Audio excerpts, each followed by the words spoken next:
ఆ!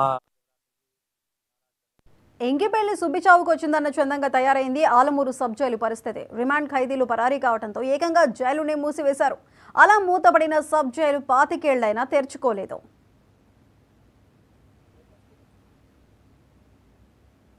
అంబేద్కర్ కోనసీమ జిల్లా Alamuru sub jail దీనగాథ ఇది. 2000వ సంవత్సరంలో కపిలేశ్వరపురం మండలం అచ్యుతాపురం రైస్ మిల్లుకు చెందిన బియ్యం లోడు లారీని గుంటూరు జిల్లా పిడుగురాళ్లకు చెందిన షేక్ నాగూర్ వలీ, అతని సోదరుడు హుస్సేన్లు దొంగిలించుకుపోయారు.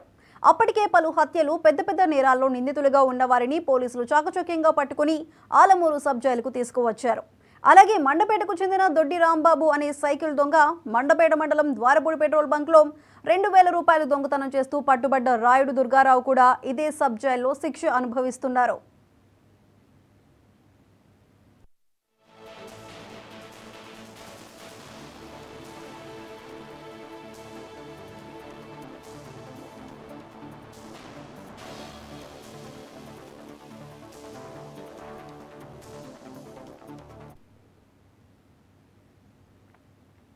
మొత్తం ఈ జైల్లో 7 సెల్లు ఉండగా 2, 5 నెంబర్ సెల్లలో ఈ 4 నిందితులను ఉంచారు. పలు కేసుల్లో నిందితులుగా ఉన్న అన్నదమ్ములకు వేర్వేరు గదులనే కేటాయించారు.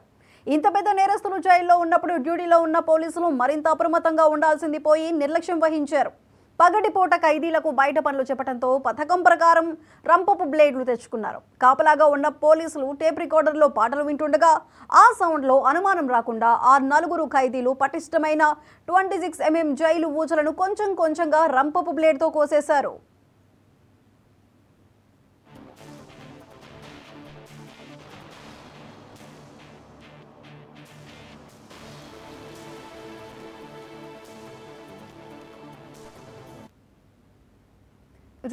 సంవత్సరం మే 29వ తేదీన అర్ధరాత్రి పోలీసులు నిద్రిస్తున్న సమయంలో తువాల్తో అప్పటికే కట్ చేసిన ఊచలను వంగదీసి బయటపడిన ఆ 4 పరారయ్యారు.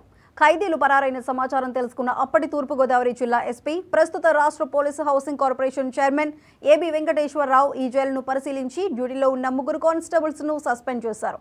అలాగే జైళ్ల శాఖ డీఐజీ అహ్మద్ కూడా జైలును సందర్శించి జైలు సూపరింటెండెంట్ అహ్మద్తో పాటు హెడ్ వార్డెన్, ముగ్గురు వార్డెన్లను సస్పెండ్ చేశారు. ఆ సబ్ జైల్లో ఉన్న మిగిలిన ఖైదీలను రామచంద్రాపురం సబ్ జైలుకు తరలించారు. నెల రోజుల్లో ఈ సబ్ జైలుకు మరమ్మతులు చేసి మళ్లీ తెరుస్తామని డీఐజీ ప్రకటించారు.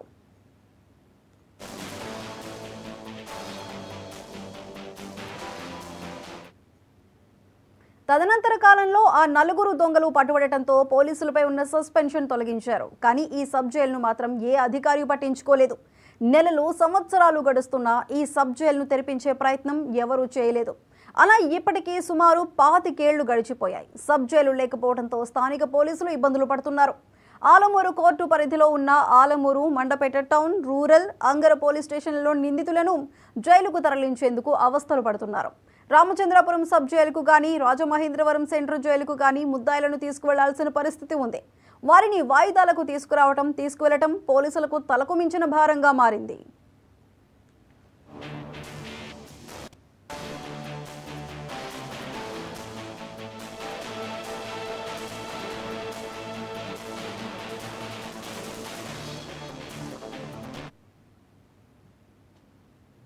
ఇదిలా ఉంటే ఈ సబ్ జైలు మూసి ఉండటంతో లోపల చెట్లు, తుప్పలు విపరీతంగా పెరిగి విషసర్పాలకు ఆవాసంగా మారింది. దీంతో ఈ సబ్ జైలును ఆనుకుని ఉన్న పలు ప్రభుత్వ కార్యాలయాల్లో పనిచేసే ఉద్యోగులందరూ బెంబెలెత్తిపోవాల్సి వస్తుంది. ఈ సబ్ జైలు చెంతనే tahsildar, mandal parishad, sub registrar, court, sub treasury వంటి పలు కార్యాలయాలు ఉండటంతో జైలు నుంచి పాములు ఎప్పుడు బయటకు వస్తాయోనని ఇక్కడి అధికారులు, ఉద్యోగులు బిక్కుబిక్కుమంటూ విధులను నిర్వహించాల్సి వస్తోంది. పూర్తిగా శిథిలావస్థకు చేరిన ఈ సబ్ జైలు భవనాలను తొలగించాలని, కొత్త భవనాలను నిర్మించి సబ్ జైలు పునఃప్రారంభించాలని సర్వత్రా కోరుతున్నారు.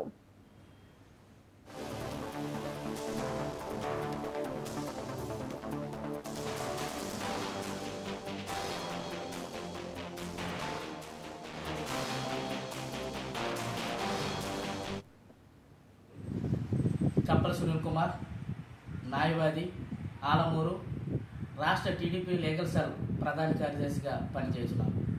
మన తూర్పుగోదావరి జిల్లాలో ఆలమూరులో ప్రత్యేకమైన నియోజకవర్గమే కాకుండా ఆలమూరులో కోర్టు లేక 1984లో రామచంద్రపురం కోర్టు నుండి ఇక్కడికి బదిలీపై వచ్చి దాన్ని ఇక్కడ జూనియర్ సివిల్ జడ్జి కోర్టు స్థాపించడం జరిగింది.